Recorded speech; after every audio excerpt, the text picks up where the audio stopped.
So guys, I was not posting. So, may news ako sa inyo.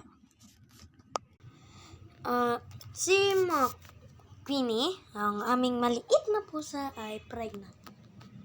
I don't know how, pero my baby's pregnant. Hello. Good girl yan.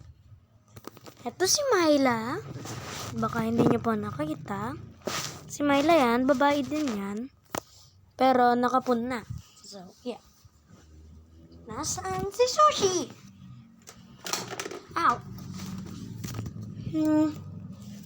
Let's find him. Ayan, nagkukupit. Wants food. I'll be back. I'll feed him. Pakain natin si Sushi, si Duling. Ayan. Hello! Cute. Guys, thank you